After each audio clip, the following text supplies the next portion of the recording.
Luigi, thanks everybody for being here today. My name is Friedman Agnifilo, and I'm here with Jacob Kaplan and the rest of Luigi Mangione's legal team.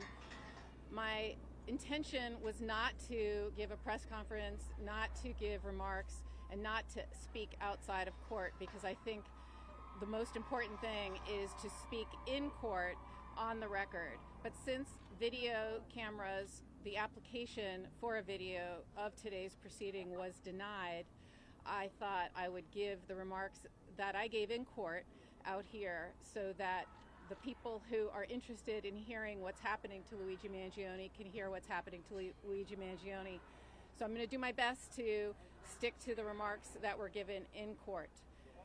First, I want to start by talking about the fact that Luigi Mangione remains in federal custody, where he is being prosecuted in 3 jurisdictions: by the federal government, by New York State, and by Altoona, Pennsylvania. But he is being held in federal custody, and the Department of Justice has refused to allow him to be in state custody, despite the fact that they've all agreed that the state court is going to go first.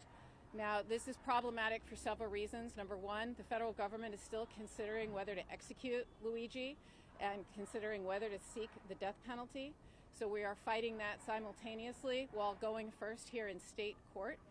And it impacts our ability to meet with him before court, after court. He's constantly surrounded by law enforcement. He's in shackles. He was wearing a vest today, looked like I don't even know what it looked like, but a very serious vest with his legs shackled and his arms shackled. And so he's being treated differently because he's being held in federal custody than any other person who would be facing serious murder one charges in New York State court. And I made a record in court today that I don't understand what this show of danger is for. When I go visit Luigi at MDC in Brooklyn, I sit with him. He is unshackled. He walks around freely in the visiting area. We sit in a room together without law enforcement hovering over us. But for whatever reason, here, despite all the law enforcement, they need him to be wearing this vest. They need him to be shackled, and they stand right over us, and we get no time with him. So he is being treated differently because of this unusual and, frankly, just the fact that he's being prosecuted by 3 jurisdictions for one event. It all is about one thing, one single event.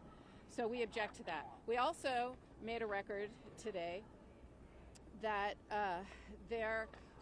although the Manhattan DA's office has been providing discovery, we're past the discovery deadline, but they have made an effort to provide discovery, and we appreciate it.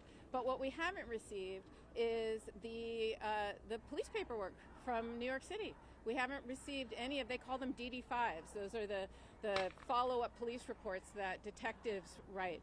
I am sure there will be hundreds of them, and we have not received those yet. Very important.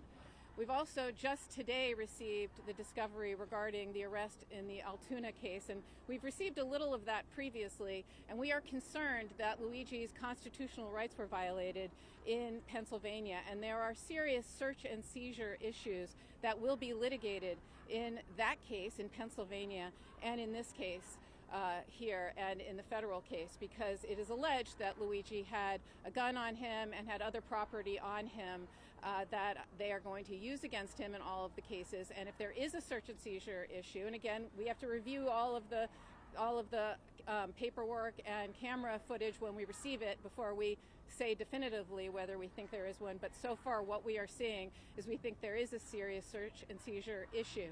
And so we want the opportunity to litigate it, including in Pennsylvania, where he was supposed to have a court date on February 24th, but the Department of Justice is refusing to transport him and allow him to face the charges in Pennsylvania.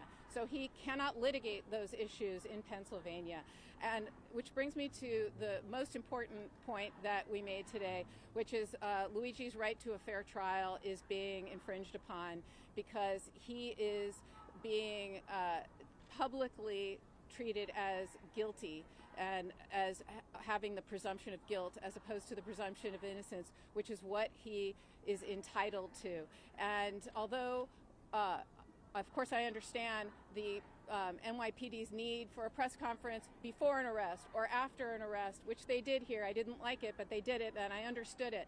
What I did not understand was how shocking it was that this week on HBO, in a documentary, I see the chief of detectives and the New York City mayor, full hair and makeup done, sitting down and giving an interview for television and talking about the evidence in Luigi's case, talking about police paperwork that we don't have, talking about forensics that we have not yet received. I guess we have now today, but I didn't when I was sitting there learning about the case, hearing an actor play Luigi reading from a journal that they say is Luigi's, and we have yet to receive it from the prosecution. And so it's outrageous that they have time to go and prejudice Mr. Mangione's ability to receive a fair trial and go out and make these statements but not give this to us. And so we are concerned, because if the chief of detectives is telling everybody about all this evidence, and what if it ultimately gets suppressed because it was an illegal search and seizure in Altoona, Pennsylvania, how is he going to get a fair trial? So those are a little bit more than I was allowed to say in court, but that's the gist of it. That's what my prepared remarks were, and hopefully will allow cameras in the court going forward. If not, I will continue to provide information. We put up a website that just has basic information. It's luigimangioneinfo.com, and we will post a transcript of today's proceeding on that website, and that's where we are going to be providing hopefully accurate information about this case.